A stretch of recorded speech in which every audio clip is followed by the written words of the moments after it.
All right, good morning and welcome to Coffee Break right here from Loc-Doc Security. It is a beautiful Tuesday morning. It is. Good morning, Ben. How you doing? Chad, it's great to be here. Great to see you. Great to see everyone at Loc-Doc.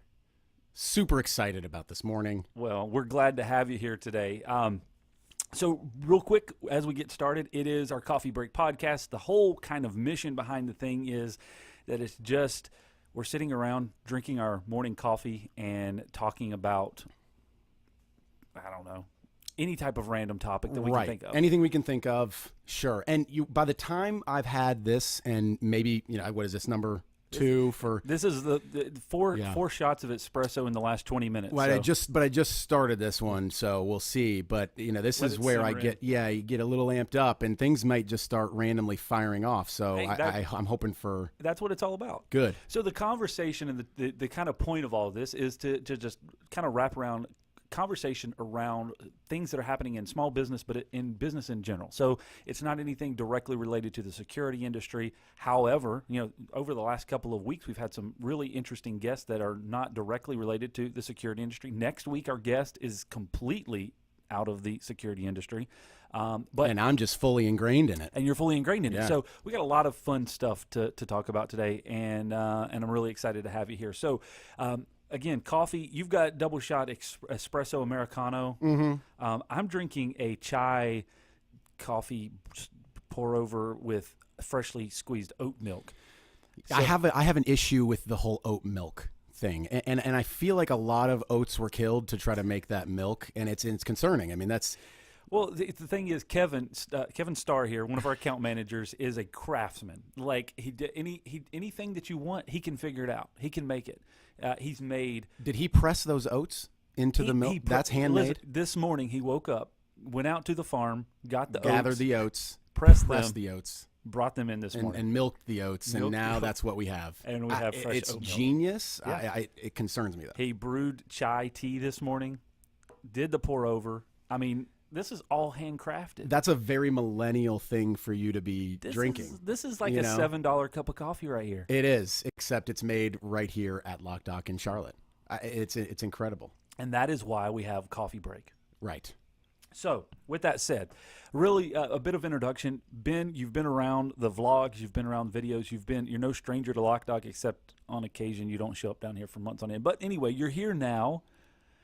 A little bit of introduction, and I'm not going to go down the path of making fun of your long title of all that stuff. Please don't. I think I've beaten that horse. I think everyone that's around our group has beaten that horse quite a bit. So the sum of it is, give us just the short summary of who you are and what you do, as related to the big machine that is ASSAABLOY. The big machine. Well, I am Ben Sultze, Director of Aftermarket Programs, Program Development for ASSAABLOY. I've shortened that title down, actually, over time. But so it's Dad, right? Dad, Director of Aftermarket Is that what Development? it is? Yeah, something like that. He's just a dad. Yeah, there you go. But really what my role is within ASSAABLOY is to work with our aftermarket programs and partners. So we have kind of our flagship aftermarket program, which is the Medeco Security Center, what started as the Medeco Security Center, or MSC program, which I know you've had some guests that are part of that program as well.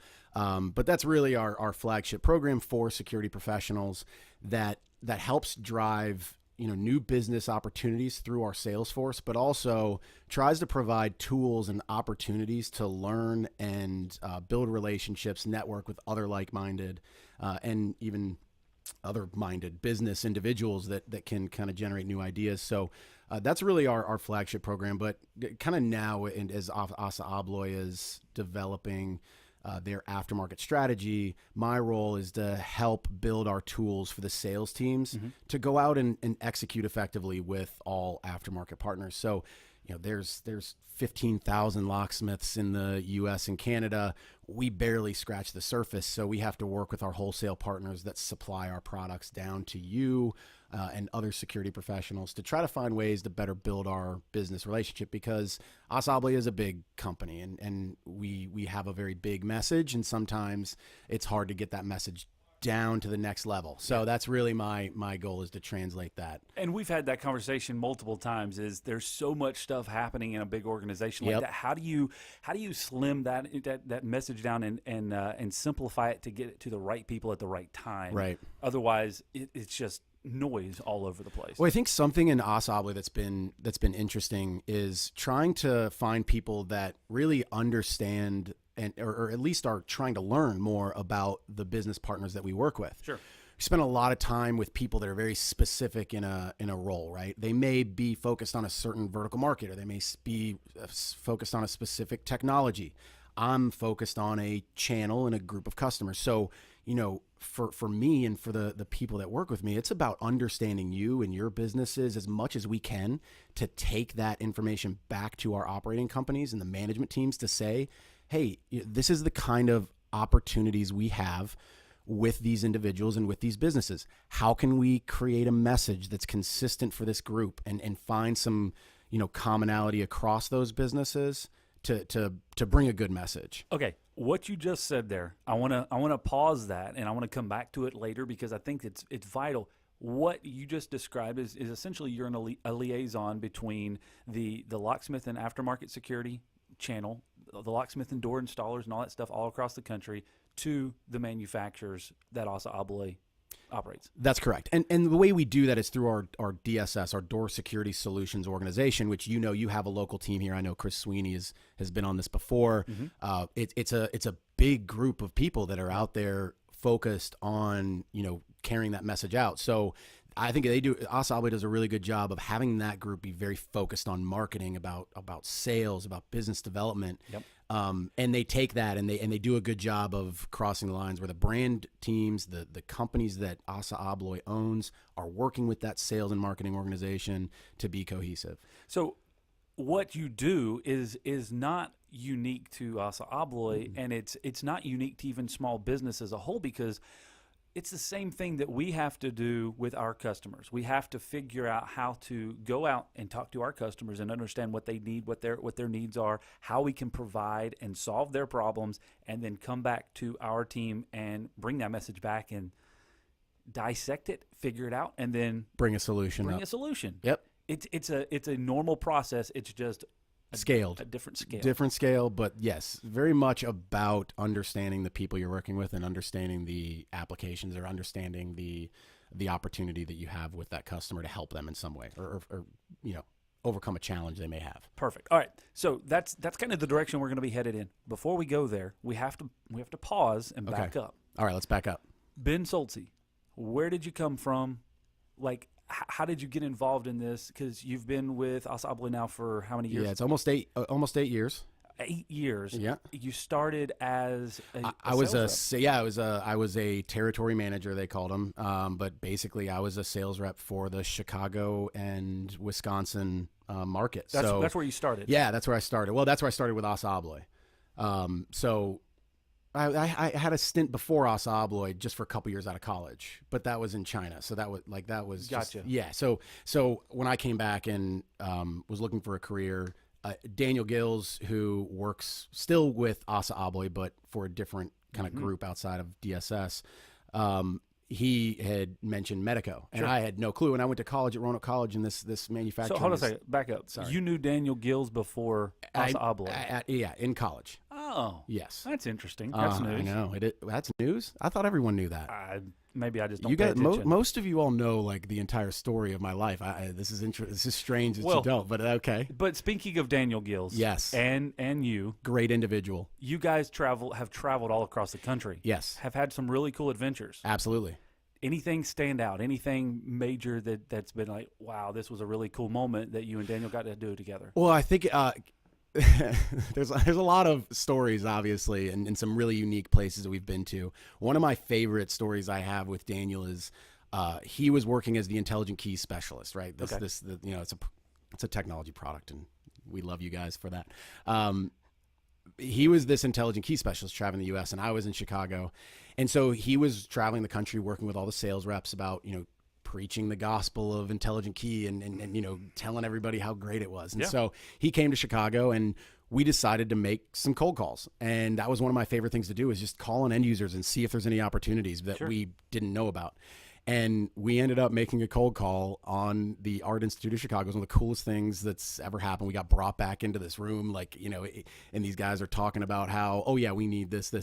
We sold it on the spot, and we were looking at each other like, really, we're 2 years out of college together and we're out here selling like these projects. And it was so funny because then he had to come back, and I was really happy about that because he got to come back. We got to go to a Cubs game and got to like have a good night and everything, and then the next morning wake up and go do the installation and do the whole walkthrough. So so that was probably one of my favorite stories of us being successful in our jobs, which was really fun because we don't get to do that too often together.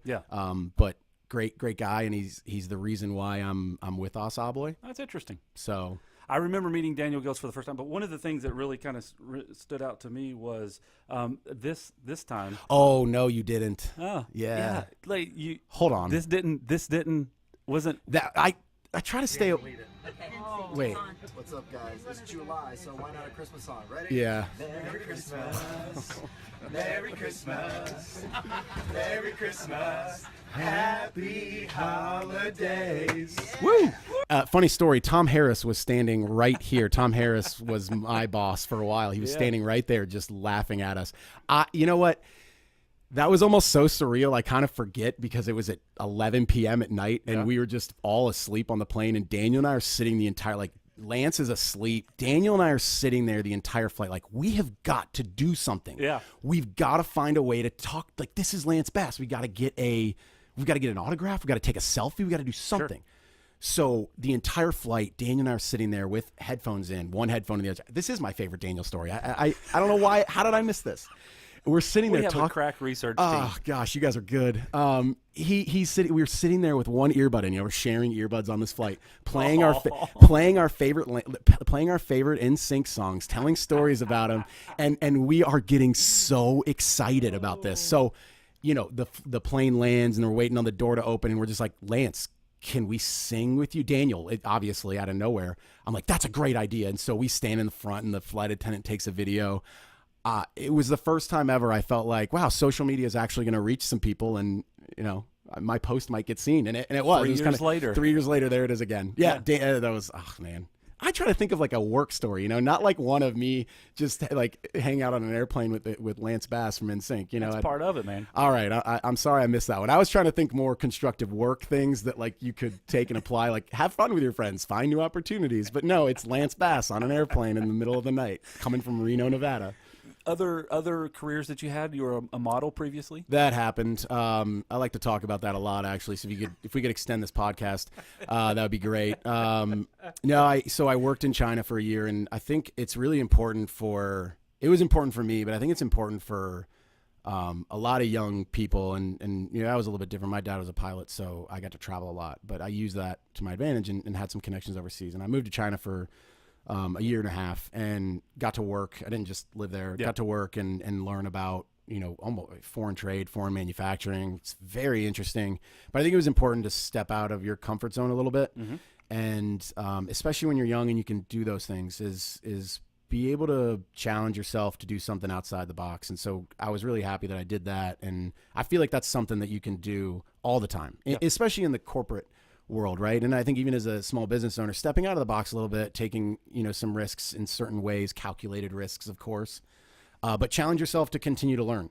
I'm really excited about the role that I get to be in because I learn from you and your peers every day. I mean, I learn something new about your process or about what you're using in your business or about the people you're hiring or about the end users you're working with. So that constant drive to learn, I think, is extremely important in having a good and healthy career, especially in the corporate world. Most definitely. It's part of the collaboration thing, kind of moving into different parts of this conversation. You've been with the ASSAABLOY for 8-9 years, right? So you've kind of moved through and quite rapidly through a lot of different markets, through a lot of different roles. Mm-hmm. Along that path, you've been working alongside of people that have been in the industry and in the corporate world, in the business for many, many years. Yeah. how and I think this is something that all businesses struggle with. Maybe it's something that maybe it's not a struggle. I don't know, but it's something that you have to be mindful of. And this is not going to be a conversation about millennials, but it's a conversation about how you understand. Because I was reading an article on Inc. about how different generations communicate and how they're navigating together. Some are doing it really well. Some there's struggles there. How are you taking that? Because you can meet with people in our side of the industry, on the retrofit side, the installer side, and then you have people in the corporate world that have different perspectives based off of their experience. So how are you taking that experience that you have worked with folks in ASSAABLOY and in that industry, and taking it to help you kind of through your career? That's a good question. Well, because you have people like Tom Harris. Yeah. I think it's huge. Look, in our industry, just in general, no one's graduating from college or leaving high school and saying, I'm going to go sell doorknobs, or I want to go make doorknobs, or I want to go install doorknobs. Yeah. Not being funny, but there's so much more to it than that. And Sure. so I think that there's been a big effort in the ASSAABLOY world is to start bringing in some younger people that and focus them in on the technology side. There's some really amazing things that we do. I mean, we're listed in the Forbes, top 100 most innovative companies. That's not by chance. That's because we want to continue to drive technology forward. And so I think that ASSAABLOY does a really good job of promoting that, bringing in younger people with that message of we're not just locks and keys. Yeah. We're more than that. We're an innovative company, and we need you to help continue to bring us forward. We need better tools. We need better technology and in our systems, in our process, in our solutions. So I think in the space that I've been in, it's been great to have a good mentor who understands, one, they've been there for very, very long, and they understand the kind of inner workings or what's happened, but also isn't afraid to challenge you to go out and learn or do something in a different way. So I think having a really good mentor has been kind of key into navigating the space. I like that. Mentorship is huge. Yeah. And it's important in your space that you're in your industry that you're in, but also to find mentors outside of that Absolutely. that can challenge all of the ways of thinking. And it's really, I think, something that we have to be mindful of as the generation continues to grow, that we're mentoring the next generation as well, because and don't, there's a lot of people that kind of get on this dividing line of, the generation of know-it-alls and then the generation of old timers or something like that. And that, I don't mean that negative any way. No. But it's you really need to get alongside of the people that have the experience, and so like you said, they can challenge your thought process, they can challenge you to go do and learn new things, but they can also help to guide you and say, based off of these things that I've dealt with, these are things you need to be mindful of.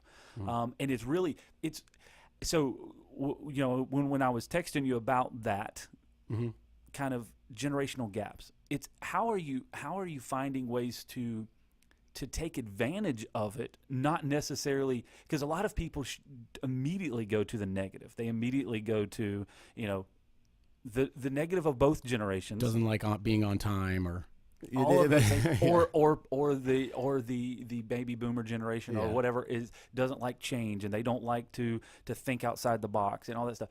And I don't think that that's true. I think that that's painting everything with a very broad brush.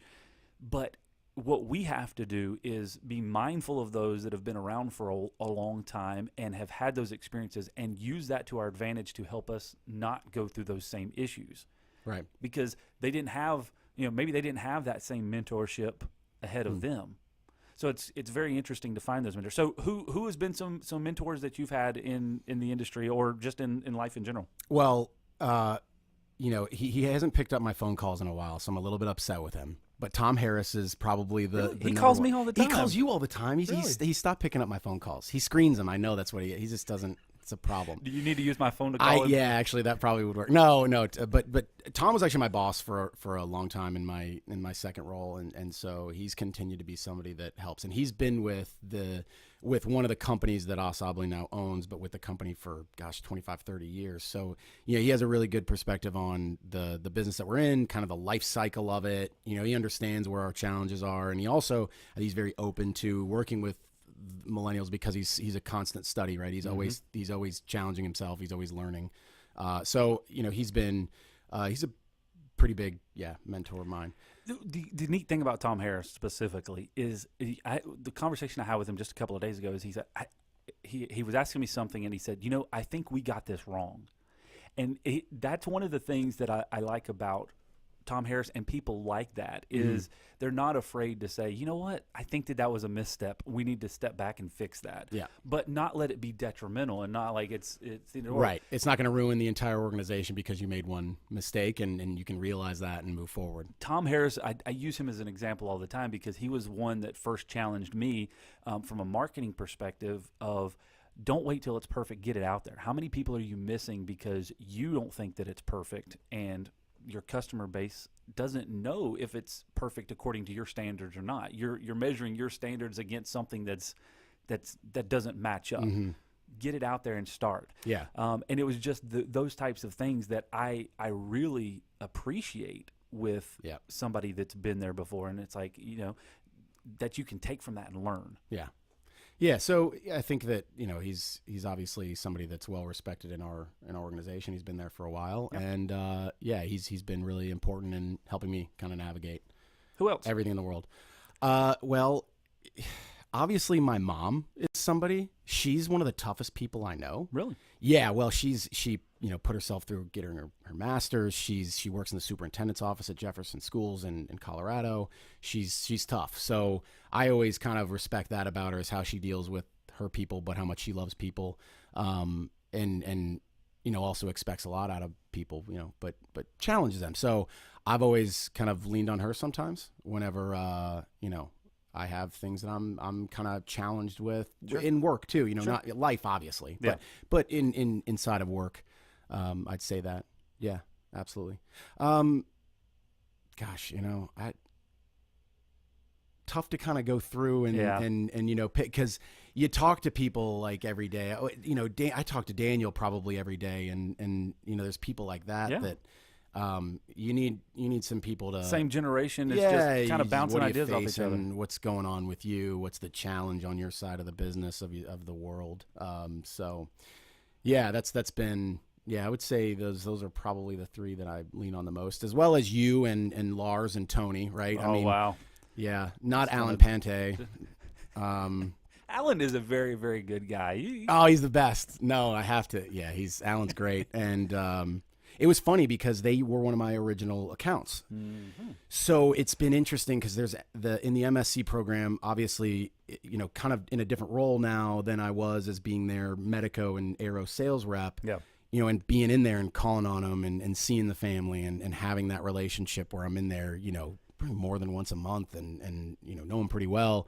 And then to now get to see Alan and then some of the family at shows and things like that. It's always really interesting to go back and think, okay, 7-8 years ago when I was calling on you, and now how your business has changed so much, and you're not directly involved in it as much as you were in the day, but being able to kind of step back, look at all of those things that are happening at the businesses that you used to work with, I think is always a fun thing to be able to do, and you get to learn from it, and you get excited for people that have made awesome business changes and are still around and still thriving, still growing.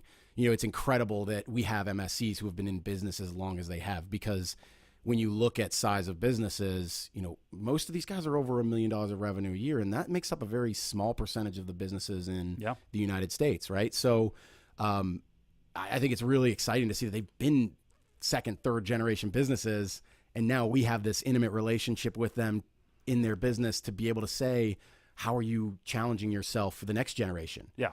What's your business plan to either, where are you going to sell it, or are you going to move it into your next level of family? Yeah. So we have these like really cool discussions and really intimate relationships with these people that from forever ago, I remember seeing Alan and his dad, Al and Brian, and, you know, being in the business. And now it's Alan's running it, you know, with Brian and Al's stepdad. And it's just really cool to see all these people stay very healthy in their business. Yep. And have a good, you know, good process. But it's the same thing from this side because I remember way back when in Charlotte at the first Medeco Security Center conference that you and Daniel were at, and you were running around as sales reps. And now move forward, and you're crafting the conference, you're helping to set the agenda, you're developing all those things, and then you're leading the conference. So to see that as well, there's that consistency and that drive and that continued growth. It's motivating for us as well as it is for you. So it's a really cool atmosphere. Moving on into that, the Medeco Security Center conference, the Medeco Security Center program, MSC, whatever it's called, this everybody refers. It's MSC. I mean, also, not getting away loves from that acronyms. One. Yeah, and that's one of our favorites. Yeah, I love to define the acronym because I've been in that place. But anyway, the Medeco Security Center program has been transformational in our business for many, many reasons. But as part of that, over the years, Chris and myself got involved in the advisory board, and that is really how a lot of these kind of relationships have built and grown over the years. Mm-hmm. And as you were kind of just talking about, years ago, you were sitting at that table in a completely different capacity as you are now, and it's really neat to see how everyone has developed and matured and changed in their thought processes over the years to build something that is a true business development program that is very encouraging from a small business perspective to be able to sit, and I've told you guys this before, to be able to sit at the table or to be able to visit factories, to be able to see processes that maybe are not necessarily applicable to what we're doing, but there are aspects of it that we take back. We're working on revamping our entire inventory system right now based off of things that we learned through ASSAABLOY, based off of things that we learned from AMAC Security in Portland, Oregon. Right. Yeah. That's part of the network. Yep. That all is kind of part of the process of building each other to be stronger. As Brian Smith said last week, a rising tide, whatever he said. What is that thing? It's like the sum of. Don't start with making me try to say that. It's a rising tide raises all ships or something like that. The whole is greater than the sum of its parts. Boom. Can I drop this mic? Because I got it right that time. But I got it right that time. You did. Very good. Wow. But anyway, you follow what I'm saying is when you all work together, you can make each other better, and then the industry grows as a whole. Right. Which is why in the MSC program, it differs than a lot of other programs that I've seen in the industry for the partners. And one of the big things is the conference and then the advisory board, right? We take that feedback and we take it seriously. I mean, we had a conversation at our last advisory board meeting, and the feedback that you gave was directly communicated in one-on-one with a group president. The feedback I gave? When you, not you specifically. What did I say? They as a group. No, as the advisory board, all collectively, because I think that's a great thing about that group is they're collaborative, and you guys you're all able to give your perspective very openly, freely. No, I was just asking because at those things I say a lot of different things, so I don't know exactly what I said. Right, exactly. I have to. Well, Leslie and I have to write it all down and try to recap. But I mean, we take that feedback about a product or about an opportunity, and it was directly communicated. I was in that meeting with a product manager, a brand manager, a VP, one of the group presidents, who's one of the heads of ASSAABLOY.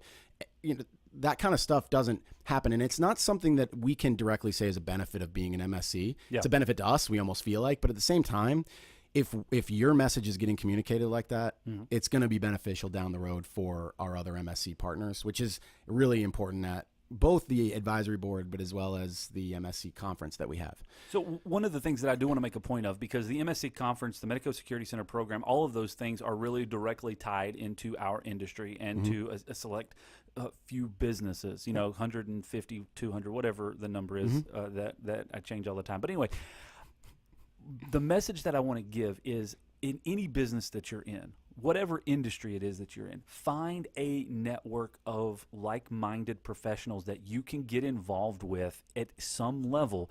It will do great things for your business, because again, I can go back 10 years ago, 9 years ago when we first started that program. We had no idea what in the world we were doing. We just knew that we couldn't keep doing things the same way. And you start talking to people and you start getting feedback and you start trying new things, and then you get to share ideas, you get to share successes and failures. So it is a major benefit for any business, any small business. If it's a 1-person, 2-person company, or if it's a 50-person company, get involved in something like that you can share ideas with and get collaboration.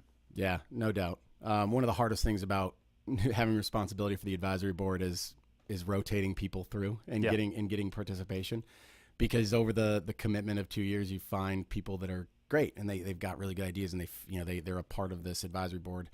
And it's always a tough thing to try to find a way to get new people and get new perspectives. And that's a big challenge for us, because you come to have a really good relationship with a lot of people. It doesn't just dissolve because of that. But I think it's important to keep, fresh ideas in front of our group and challenge the status quo of the group that's at the advisory board. Sure. We always love throwing in a wild card like a Ken Kupferman, who you just like. I love Ken. He's gonna give you his perspective on things, and has he built an amazing business, and he continues to drive and build it. So I think it's always great to have have different personalities be brought into that group and give their perspective in a different way, continue to challenge each other and learn from each other.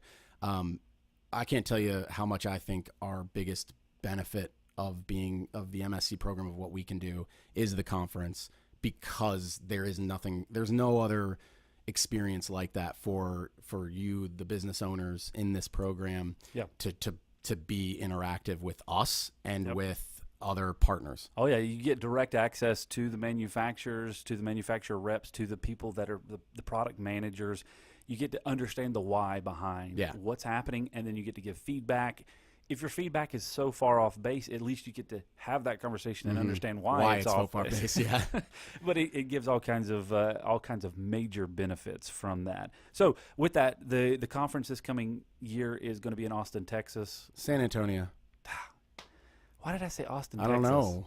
It's going to be in know San this. Antonio. There you go. I don't know where it's at. It's in Texas. You already booked your flight, but you might be flying to Austin and driving. I'll be in Austin checking out the tacos and coffee. And like, HID. There you go. Yeah. You won't be with us. We'll be having fun over in San Antonio, but you'll be in Austin. I'll have some tacos. All right. Well, I think our time is kind of coming to a close today. Thank you very much for being here, taking time out of your super busy schedule. I know you have a major presentation that you have to give in a few minutes.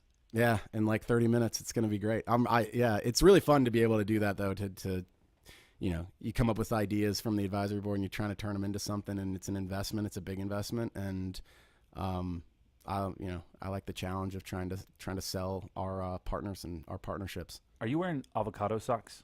Absolutely. Nice. Avocado socks. I got a couple pair of these things now. Of avocados?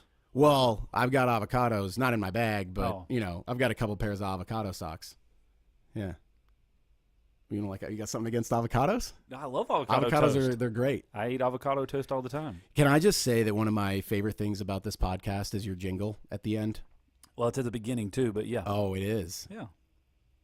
Well, I love the jingle. Well, we appreciate the compliment. It's a great jingle. So Sam Gray. That's what I thought it was, Sam. Yeah. Okay, all right, yeah. So here's the situation. Really short story. Sam we love him to death because he's always full of all kinds of humor. And he came in, he said, "Hey, those songs that you use on your videos and all that stuff, I can make those for you." And I was like, "Cool." And we started did a little banter back and forth about that. And I said, "Actually, I need you to write a jingle for our podcast. We need something." Yeah. And he was like, yeah, okay. And then he forgot about it. And so then I started harassing him about it. Like, "Hey, when are you going to write my jingle?" And we just kind of tossed some ideas around. And all of a sudden on a Friday night, he sends me, or a Saturday night or something like that, he sends me this text message with this thing. I'm like, yeah, that's legit. It is legit. It is legit. It was well done. And it really kind of falls into the DNA of Loc-Doc security. Yeah. We can do it. There you go. We can handle it. There you go. What do you need? Mm-hmm. We'll figure it out. Yep. Problem solvers. All right, that's all we have for today. Next week on the podcast, we've got a guest that'll be coming in, Austin Marvels. He is a travel photographer. He does cool. videography. A really neat guy.